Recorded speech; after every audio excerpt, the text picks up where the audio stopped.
araw po sa inyo. Ako po si Marie, 20 years old. Nagtatrabaho sa QC bilang isang variety dancer. Di ko na lang po babanggitin yung pangalan ng establishment. May group dance po, meron ding solo. Pero nakabilang ako sa group dance dahil di rin naman ako magaling. By the way, may kaibigan po ako na nakasama ko sa work. Pangalanan na lang po natin siya na Chacha. Nangungupahan po kami. And walking distance lang po sa work namin. Bali, tuwing 1 PM po ang call time namin sa practice araw-araw. Isang normal na araw lang. After ng practice, mga 4 PM, nagpapahinga na ang crew. Nakaupo na kami sa harap ng stage. Tapos, bigla na lang akong natulala sa stage. Pinapanood ko kasi yung ibang nagpa-practice. Ewan ko ba, Ate B? Yung ilaw sa stage na iba-iba bigla na lang nag-dim red ng paunti-unti. Tapos, yung mga tao sa stage, unti-unting nawawala sa paningin ko. Pagkurap ko, nakakita ko ng isang demonyo.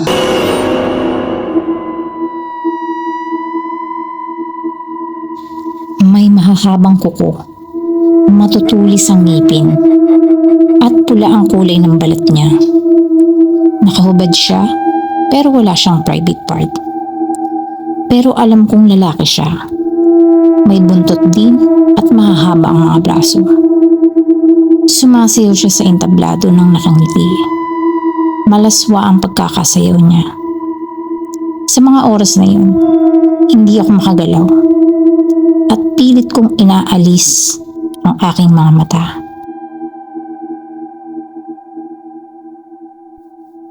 Ilang segundo pa nung nagawa ko ng kumurap-kurap. Nawala na yung demonyo sa paningin ko. Pero wala pa rin yung mga tao. At dim red pa rin ang ilaw. Naibaling ko yung tingin ko sa isang waiter na nasa unahan din namin. Nanonood din siya kagaya namin pero malayo. Ate B, grabe, laking gulat ko talaga. Yung waiter, walang ulo.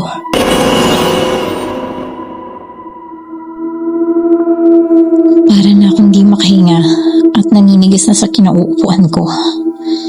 Gumagalaw-galaw yung balikat niya, pero wala siyang ulo. Grabe po yung pakiramdam ko. Para ko nanlalambot at pinagpapawisan ng malamig. Naramdaman ko na lang na inaalog ako ni Chacha. Marie! Uy! Okay ka lang ba? Namumutla ka. Doon bumalik ang ulirat ko, Ate B. Tinanong ko siya kung nakita niya yung demonyo at waiter na walang ulo.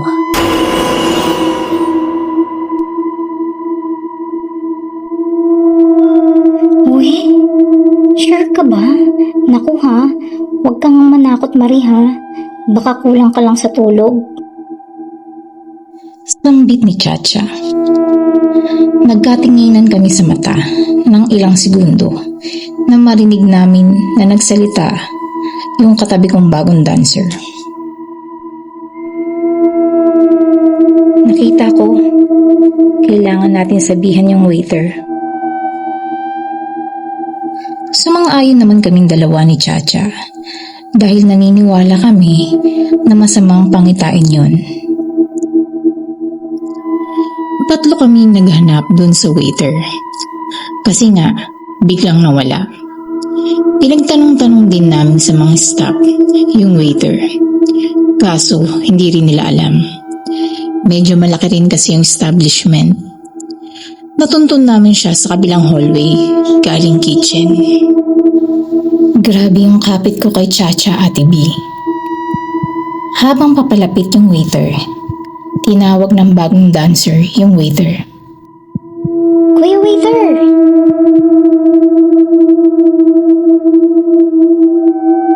Tapos, lumapit siya sa amin. Sabay-sabay kami nagsalita. Nung nakita namin siya, nawala siyang ulo.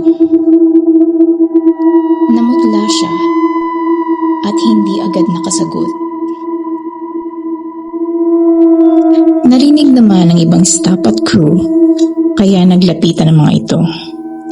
At ayun, nakiusosyo na rin. Sigurado ba kayo? Ang sabi ng waiter sa amin. Oo, nakita kita. Ilang segundo kang walang ulo kanina habang nanonood ka sa stage. Naku po, kaya siguro masama pakiramdam ko kanina pa. Sige, salamat ah. Magpapalit ako ng damit at susunugin ko na to. Nakahinga kami ng maluwang nang masabi namin yun sa waiter. Kinabukasan, pumasok naman yung waiter at mukhang okay naman siya. Yun lang po, Ate B. Salamat po. Sana nagustuhan niyo po ang aking kwento.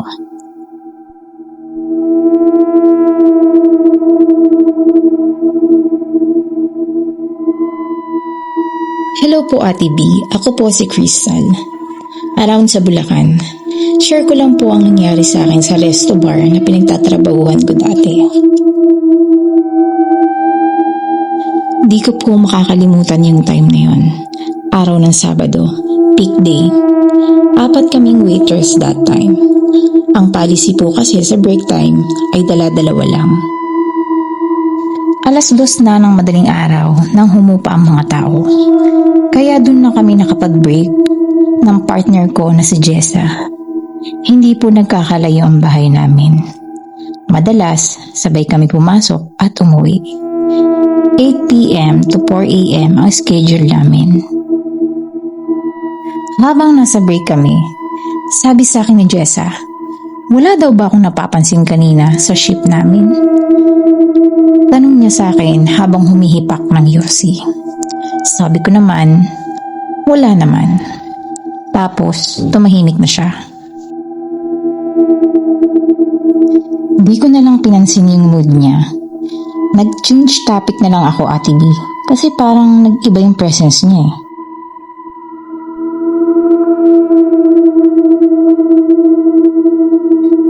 Alam mo, Jessa, may good news ako sa'yo. Alam mo ba, may nagbigay sa akin ng malaking tip. Excited kong kwento sa kanya. Pero wala akong nakuha ang sagot. Bago pa uli ako magsalita, tinawag na ako ng manager namin. Mag-early in na daw kami. Kasi nga, dumadami na naman ng bagya ang mga customers.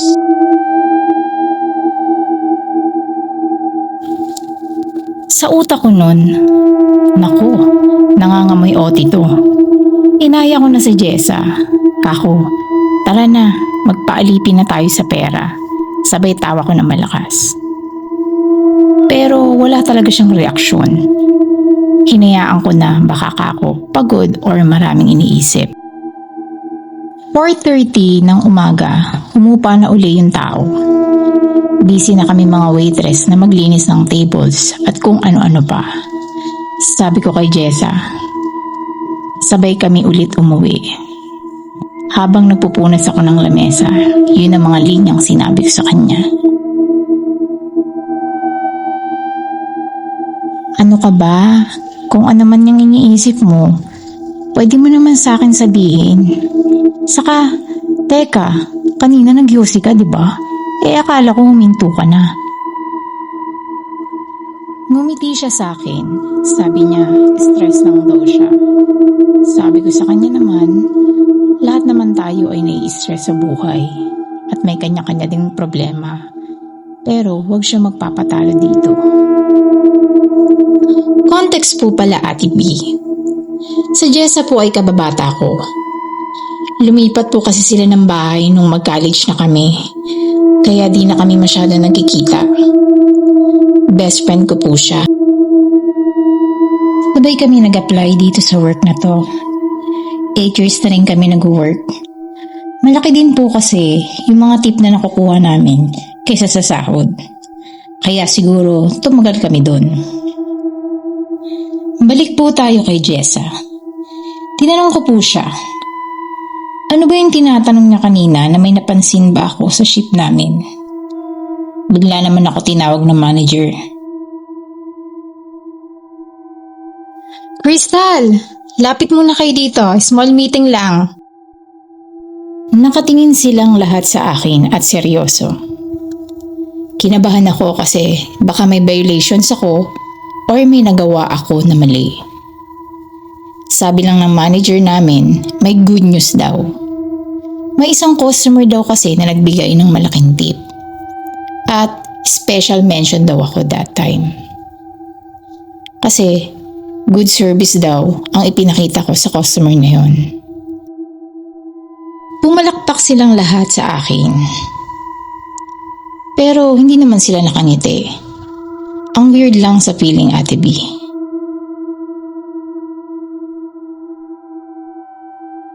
Okay guys, centralized, binigay yung tip ng customer.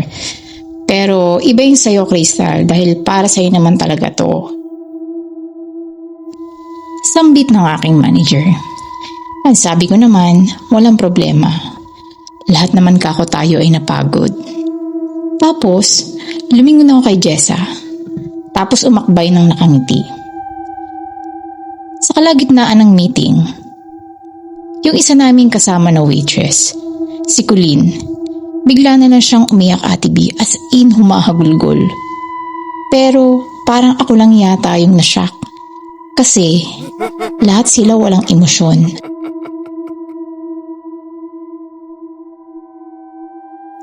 Okay guys, pack up na lahat. I-check nyo yung mga dapat i-check. Colleen, Crystal, Aya, Kim, mag-usap tayo.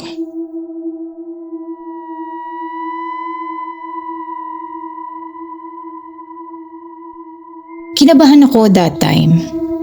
Tapos nagtaka din ako. Sabi ko, sino si Kim?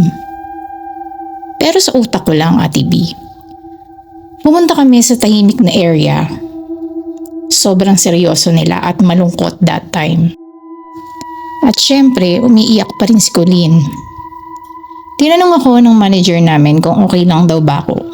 Sabi ko, okay lang naman ako. Sabi ng manager namin, may bad news daw siya.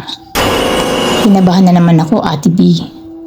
Tinanong ako ng manager namin kung hindi ko pa daw ba alam.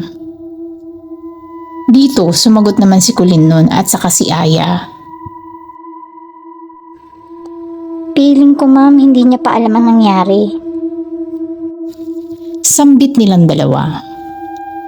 Nagbubutil na ang pawis ko nun at kumukulo na rin yung tiyan ko.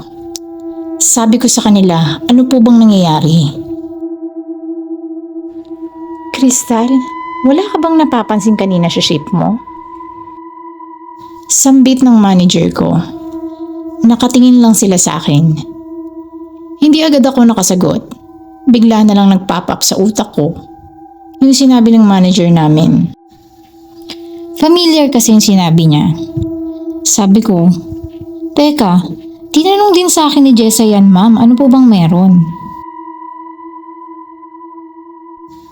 Hinanap ko si Jessa para humingi ng simpatsya, pero wala naman siya sa meeting. Doon ako nagtaka at natahimik.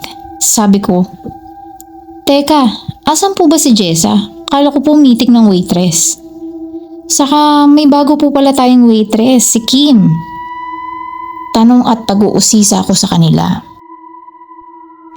Crystal, wala na si Jessa. Patay na siya. Kaya hindi siya nakapasok ngayon. Kwento ng manager namin, tumawag daw yung nanay ni Jessa kahapon ng umaga. Binalita nga na wala na si Jessa. Nagbikte sa loob ng kwarto. Hindi daw nila ako sinisita, pero paminsan-minsan kinukuha nilang atensyon ko kasi nagsasalita daw ako mag-isa. At kaya daw pinag-early in break ako kanina kasi baka daw mapano ako. Nagsasalita na naman daw kasi ako mag-isa sa sulok. Bukod doon, pinagtitinginan na daw ako ng mga customer nung peak hour. Natatakot daw lahat ng staff sa akin kasi baka nga nakikita ko si Jessa. Nagulat daw sila nung makita nila akong nag-iyosi sa labas. Hindi naman daw kasi ako nag-iyosi. At habang sinasabi nila yon, tumutulo na lang ng tumutulo ang luha ko, Ate B. Ang dami nag-flashback na pangyayari sa utak ko. Kaya pala ganun lang yung mga sagot niya sa akin. Pagka uwi ko sa bahay, 6:30 na ng umaga. Basta, hindi ko na po maalala. Nakita ko sila mama, saka si papa at ang mga kapatid ko. Nakaabang sila sa pinto namin. Niyakap ako at doon ako sumabog ng gusto. Grabe ang hagulgol ko. Hindi na po ako nakatulog ng araw na yon. Nagpaalam na din ako sa manager namin na mag-leave muna ako. Pinayagan naman ako. Mula nang ilibing si Jessa, wala na akong nararamdaman. Di ko na din siya nakikita at napapanaginipan.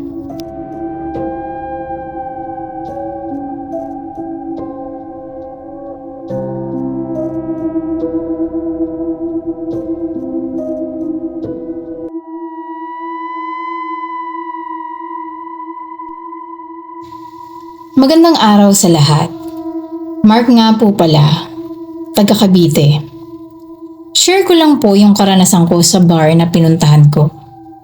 Bukod po kasi sa girlfriend ko, may nakilala po akong magandang babae sa bar na pinuntahan ko. Ganito po kasi, Ate B. Nag-away po kasi kami ng girlfriend ko noon. May nakita kasi akong selfie sa phone niya na may kasama siyang lalaki. Ka-work niya daw at bading daw po iyon. So ang ginawa ko po, sinundo ko siya sa work para makita ko yung guy na kasama niya sa picture. Pagdating ko doon, hindi ko nakita kasi bukod sa maraming empleyado na lumalabas, gabi na din. So hinayaan ko na, pero overthink pa rin po ako. Isang gabi, pinagtalunan ulit namin yung guy na nakita ko sa phone niya. Naalala ko kasi nung sinabi ko na susunduin ko ulit siya bukas. Nagpalitan kami ng maaanghang na salita hanggat sa hindi na siya nag-reply. Tapos blinak niya pa ako. 5 years na din po kami, Ate B. Sobra po ako nasaktan. Ilang araw niya din akong blinak. At hindi sinasagot ang mga text message ko. Isang gabi, naisipan ko mag-inom. Nag-message ako sa kaibigan ko, si Tim. Kako kay Tim, samahan ako mag-inom. Kaso wala akong alam na bar. Alam mo na, hindi naman ako pala inom sa labas. Ang sabi niya, may alam daw siya. Pero medyo malayo nga lang. At kung sagot ko daw ba? Sabi ko naman, oo, pasasamahan niya lang ako. Nagkita kami ni Tim sa may terminal ng tricycle, malapit sa Parisan. May 30 minutes na ata kami na nakasakay that time. Kako kay Tim, malayo pa ba? Kanya, malapit na daw. Eto na, nakarating na din kami sa wakas. Sabi ko kay Tim, pare, ang liblib naman dito. Baka mamaya, mga aswang ang customer dito. Umagalpak siya ng tawa. Sabi ni Tim, wala daw kasing permit yung establishment. Kaya sa liblib tinayo, ayaw magbayad ng tax. Nangingiti niyang sabi. Pero maganda yung lugar, medyo sosyal at marami din tao at nagagandahang babae. Pagpasok pa lang, may isang babae agad akong nakita. Sa may dulo, tabi to ng CR. Maganda siya, Ate B. Simula nun, patingin-tingin na ako sa kanya. Napansin din ito ni Tim. Sabi niya, "Pare, kung may type ka dyan, pwede mo naman sabihin. Hindi naman kita isusumbong sa girlfriend mo." Sabay hagalpak na naman siya ng tawa. Lasing na po kami nun. Nag-CR ako. At habang naghuhugas ako ng kamay, nakita ko yung babae. Sabi ko, "Uy, bawal ka dito." Ngiti lang ang naging sagot niya. Tinanong ko siya kung dito siya nagtatrabaho. Kahit obvious naman. Kasi same ng uniform ng ibang waitress yung suot niya. Alam mo na, for starter, wala lang talaga akong masabi. At sumagot naman siya ng oo, matagal na. Bagong mukha daw ako dito. Sabi ko sa kanya, ngayon lang ako nakapunta dito. Tapos di na siya sumagot. Ngumiti na lang ulit. Tapos lumabas na. Sinundan ko po siya. Di ko na siya nakita. Si Timang nakita ko sa lamesa, lupaypay na. Hinayaan ko na lang muna magpahinga. Lumalalim na ang gabi nun. Halos wala na rin tao. Nagulat ako sa babae na nakita ko sa CR. Nasa tabi ko na po siya. Hindi naman po sobrang lapit. Sabi ko sa kanya, nagulat ako. Ngumiti lang ulit siya. Ang ginawa ko, pinaupo ko na lang siya at inorderan ng beer. Nagdagdag din ako ng pulutan, syempre, alam mo na nakakahiya naman kasi kung beer lang. Or di kaya baka gutom na rin siya sa haba ng pagtatrabaho niya. Sobrang saya ng usapan namin. Ang dami niyang kinuwento. Pero wala na akong maintindihan kasi nga lasing na ako. Nakatingin na lang ako sa kanya.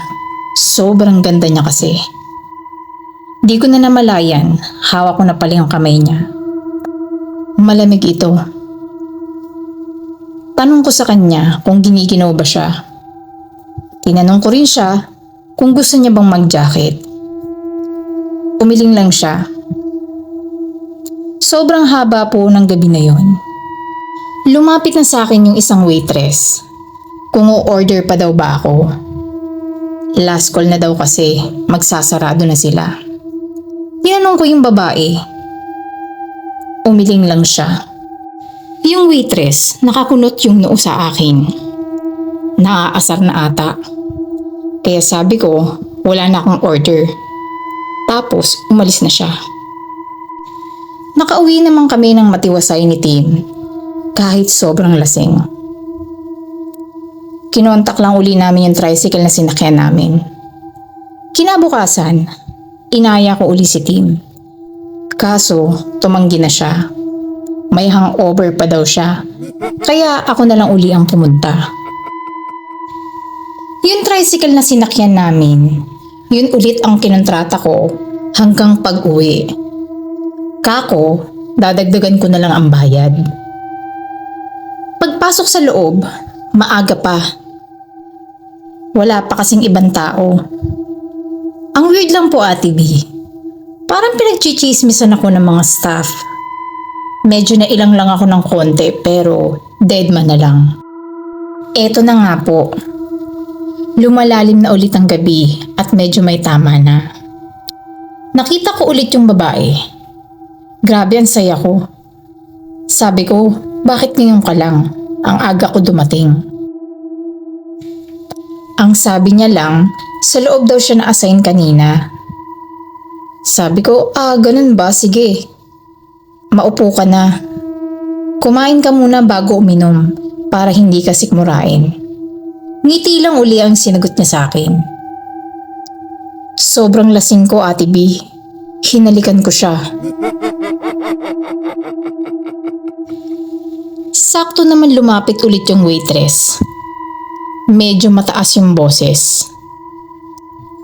Sabi ko, ano ba? Hindi na ako o-order. Saka may problema ka ba sa akin? Kahapon ka pa. Ang dami ko nang sinabi dun sa waitress. Di ko na malayan, napahiya ko na pala siya. Natigilan ako. Kasi ako na lang pala ang tao sa loob at lahat sila nakatingin sa akin. Tumigil ang mundo. Lahat natahimik. Lahat walang kibo. Lahat ng mata ng staff sa akin nakatingin. Medyo nawala yung lasing ko. At dun lumapit yung manager. Humingi ito ng pasensya. Ganon din ako. Sabi ko, magbabayad na lang ako at aalis na din. Nahihiya na rin kasi ako. Hinanap ko noon yung babaeng katabi ko. Bigla kasi siyang nawala. Kako baka nag-CR lang. Hindi ko na napansin kasi nagsasermon nga ako sa isang waitress. Habang nag-aantay ako ng sukli, sabi ko sa utak ko, ang tagal naman nun. Inaantok na ako. Lumapit ulit yung manager sa akin at humingi ng pasensya, saka inabot yung sukli. Sabi niya, kung may inaantay daw ba ako or inaantay ko daw ba yung kaibigan ko na kasama ko kahapon. Sabi ko naman, hindi siya sumama kasi may hangover.